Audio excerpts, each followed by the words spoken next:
So you're hiding $300,000. I could have used that money to buy a house someday. But Arabella, my mother-in-law, beat me to it, buying the house without even telling me. When I confronted Patrick about it, he brushed it off, saying, "Let Mom do what she wants. Just forget about it." He started taking her side, which infuriated me beyond measure. I couldn't forgive either of them. My name is Kathy, and I married Patrick, who works at the same food company, 5 years ago. Our busy work schedules leave little time for us as a couple, but we generally get along without any major conflicts. However, my relationship with Arabella, my mother-in-law, has never been smooth. It all began during a family gathering at her house, where she casually remarked, "Now that you're married to Patrick, you'll quit your job and become a housewife to support him, right?" I calmly replied, "No, I plan to continue working after marriage. Patrick and I have discussed it, and he supports my decision." Arabella seemed taken aback and countered, "Isn't it normal for a wife to become a housewife after marriage? That's what I did when I married my late husband." This comment marked the beginning of our strained relationship, which only worsened over time. Pondered silently how antiquated it was to expect a wife to be a housewife while the husband earns. Naturally, I couldn't voice this to Arabella, so I simply offered a polite smile and brushed off her comment. "Are you sure Patrick agrees with you working? If you're not home because of work, it will just add to his burden when he's tired," she persisted. I replied calmly, "That's Mom's perspective, not Patrick's. He supports my decision, so let Kathy do as she likes." Patrick intervened in my defense, saying, "Mom, I'm fine with it. Let Kathy make her own choices." After that, Arabella ceased her snide remarks, and we soon departed from her house. "Thank you for stepping in back there. If you hadn't," Arabella might have continued. I expressed my gratitude. Patrick replied reassuringly, "Mom has raised me alone since Dad passed away. She's probably just concerned. Don't take it too hard." His defense and understanding touched me deeply. I felt fortunate to be married to such a caring person. As we headed back to our condominium, I secretly felt a sense of contentment. Though we had been living together for 5 years, Patrick surprised me one day by suggesting Arabella move in with us. Hey, considering how busy we both are with work, I thought maybe Mom could live with us in the condo. I hesitated, replying honestly, I'm not sure about that idea." Patrick immediately understood, saying, "I see. Sorry for bringing it up so suddenly. Forget I mentioned it." I absolutely couldn't agree to the idea of suddenly living together. Thankfully, Patrick acquiesced easily, and I felt relieved that we wouldn't be sharing our space with Arabella. About a week after Patrick had brought up the idea, I had a particularly hectic day at work and didn't return to our condominium until after 9:00 p.m. "I'm so tired. Maybe I should whip up something for dinner," I muttered to myself as I reached for the doorknob, only to find it already unlocked.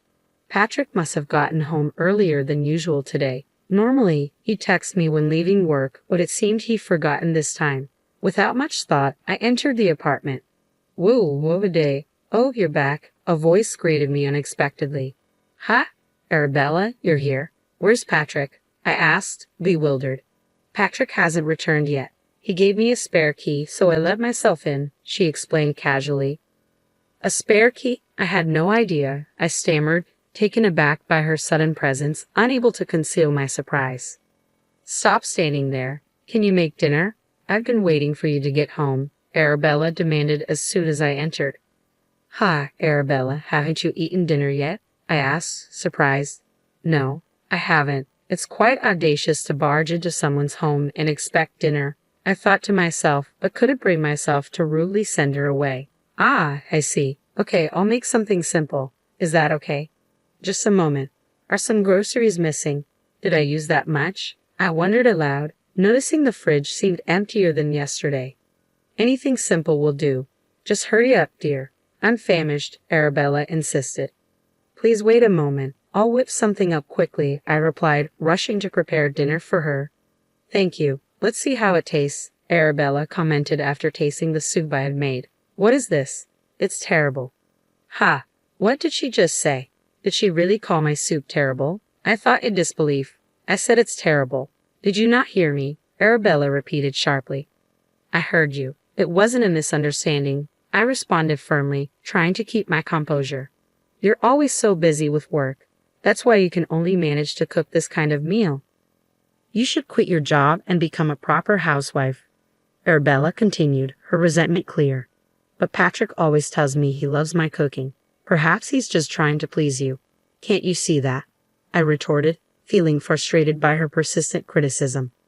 Arabella continued to make snide remarks for about an hour, expressing her disapproval of my decision to work after marriage. I'll be dropping by occasionally. Make sure you keep the house in order, she concluded before finally leaving. After venting her frustrations, Arabella left my home seemingly relieved. 30 minutes later, Patrick arrived. Hey, did you give Arabella a spare key? I asked. Yeah, I did. Patrick confirmed. Why? I questioned, feeling exasperated. She showed up out of nowhere today, complained about the food I made for her, and then left. It's all right. These things happen, Patrick replied calmly. What kind of response is that? She comes unannounced. It's ridiculous, I retorted. I don't know what else to say. Maybe it was a mistake giving her the key, Patrick admitted. Exactly, and now I'm supposed to tolerate her criticism about the meal I prepared? I exclaimed. This all happened because you gave her that spare key.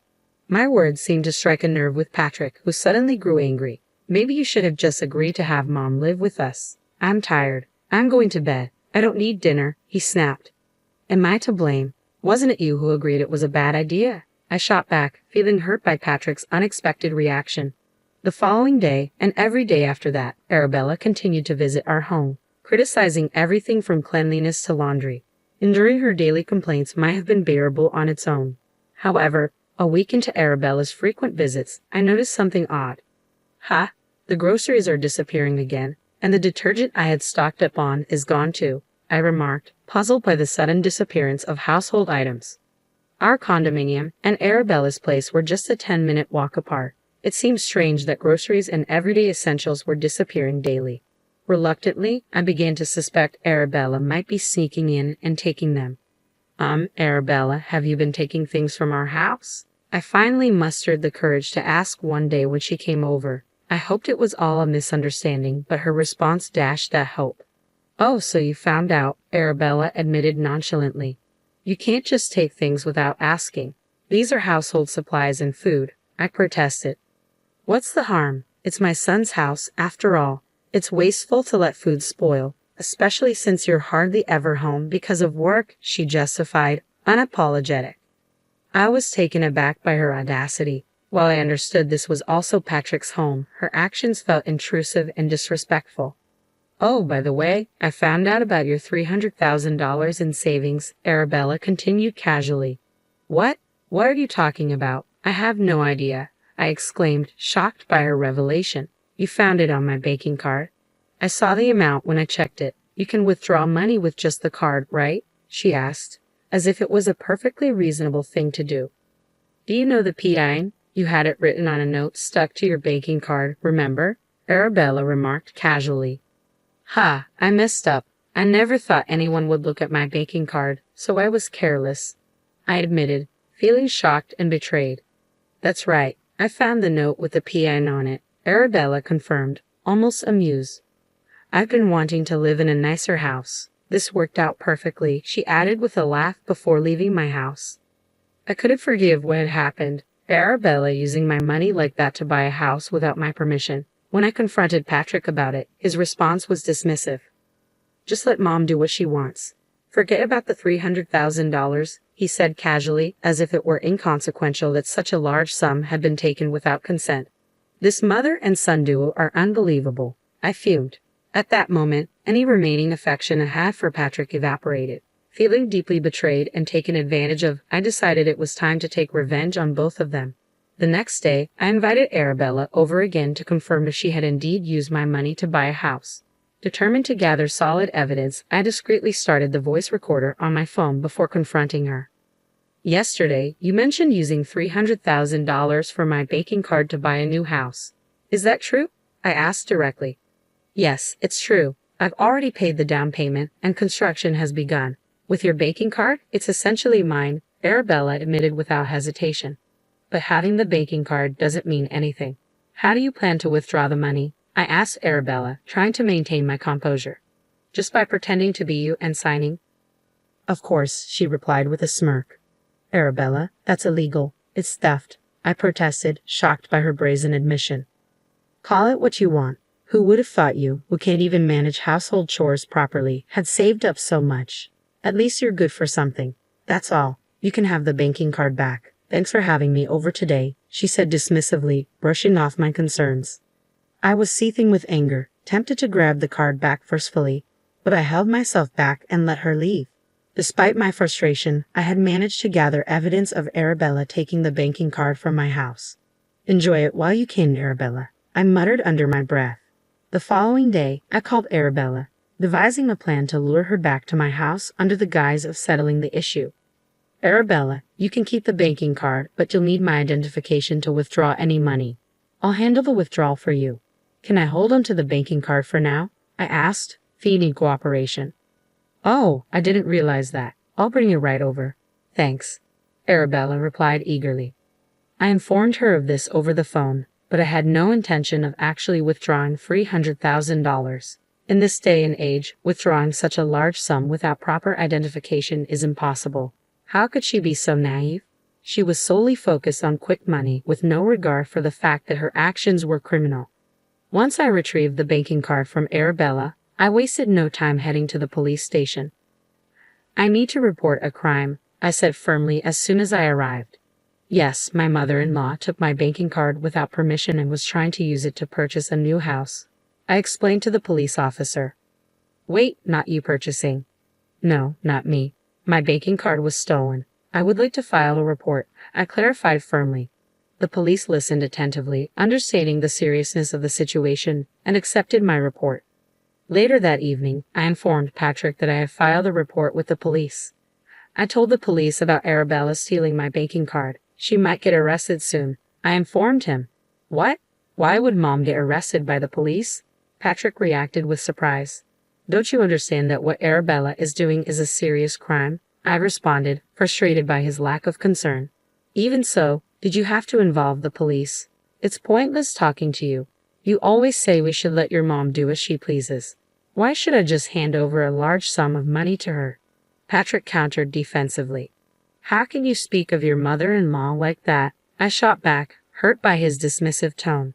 Just because she's my mother-in-law, does that mean she can do anything? If she tried to harm me, should I just accept it quietly? It's absurd. I didn't save up all this time just to hand it over to Bella, I exclaimed in frustration.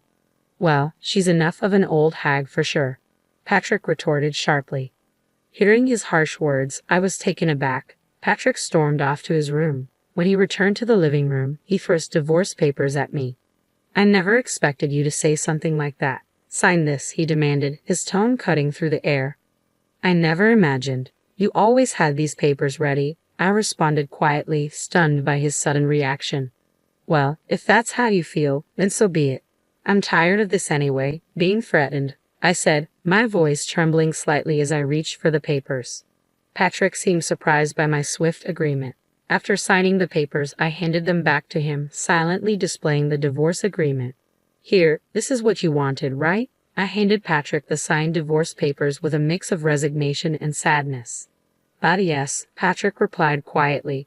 Then I'll file these, I said, trying to keep my voice steady despite the ache in my chest.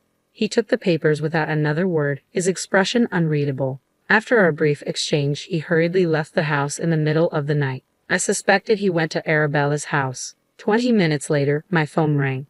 Hello. What do you want? I answered tersely, not hiding my frustration. It was Patrick on the other end. I told Mom about the police report Kathy filed. Patrick said, his voice tense. Yes, so, I replied sharply, unsure where this conversation was headed. Can you withdraw the report, please? Patrick requested, his tone pleading. What? No way. There's no chance I'm withdrawing it, I exclaimed firmly, resolute in my decision. Regretting it now, fake remorse doesn't change anything. She would do the same thing again, I muttered to myself, feeling betrayed and angry. As expected, Patrick called again shortly after. What now? I don't have anything else to say to you, and I was just about to go to bed, I said wearily, tired of the drama. I'm sorry. I didn't mean any harm, the voice on the other end said softly. It wasn't Patrick, it was Arabella. She was crying and apologizing. But did she really think that would make everything okay? Just because you're crying and apologizing doesn't mean I'm going to forgive you, I retorted, unmoved by her emotional display. And how can you say you didn't mean any harm? You deliberately took my banking card. I continued, frustration evident in my voice. But I really wanted a house. I've been living in an apartment all this time, so you thought it was okay to use someone else's money for that reason. You're really despicable, I added, feeling the weight of her actions. Why should I give my money for such a trivial reason of hers? It's completely incomprehensible, I concluded, disbelief and anger coloring my words. Then you should have asked your son, I replied firmly. My son doesn't have the money. Arabella countered defensively. Yes, I know. Despite our dual income, I manage our household finances. That's why when I saw the $300,000 in your banking card, I was tempted, Arabella confessed. I see. But understanding isn't enough, you realize? I emphasized sternly. Please reflect on your actions in prison. That money was hard-earned long before I married your son. Forgiving you just because you were tempted is unthinkable, I continued, my voice growing colder. I was about to end the call, but Arabella persisted. Wait, I have a request, she pleaded. A request? That's audacious, I remarked skeptically. I already paid the down payment as I mentioned. I used $100,000 of my savings. I can halt construction now. Could you lend me the remaining $300,000? I promise to repay, Arabella proposed desperately. How delusional are you? There's no way I would lend you that money. You not only stole a banking card but also groceries and daily supplies. I can't trust you to repay, I responded firmly, ending the conversation decisively. But what should I do? That's not my problem, Arabella's voice pleaded through the phone. You figure it out, but I can't get a loan at my age, I replied sternly. That's entirely your fault for relying on someone else's money. Ask your son to take out a loan for you, I retorted, a hint of amusement creeping into my voice at Arabella's predicament. I couldn't help but chuckle at the thought of Arabella's panic. I've said everything there is to say. Maybe it's time to hang up the phone now, I stated firmly, ready to end the conversation. Just as I was about to disconnect, Patrick interjected, attempting to continue the conversation. Hey, please, are you going to abandon Mom? Didn't she take care of you? Think of it as repaying a favor, Patrick pleaded desperately. She never took care of me. She always came to my house just to make snide remarks and never helped with housework despite having a spare key. On what basis are you saying she took care of me? I countered sharply, frustration and resentment evident in my voice. Patrick fell silent, unable to respond to my accusation. He spoke out of desperation.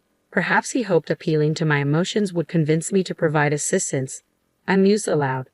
Well, that's how it is. I won't be providing any assistance. Good luck, I concluded firmly, ending any hope of reconciliation. Wait, I'll handle Mom's situation, and I won't trouble Kathy anymore. So please, can we reconsider the divorce? Patrick pleaded one last time, desperation coloring his voice. It's too late now. Arabella is more important to you than me, right? I stated bitterly, my heart heavy with disappointment and hurt. I'm truly sorry. I'll value you, Kathy, more from now on. You don't need to bother about me anymore. We'll be strangers by tomorrow, Patrick's voice pleaded through the phone. Enjoy your life with your beloved Arabella, I replied calmly before hanging up. Concerned he might call again, I turned off my mobile and went to bed. Patrick didn't return home that night.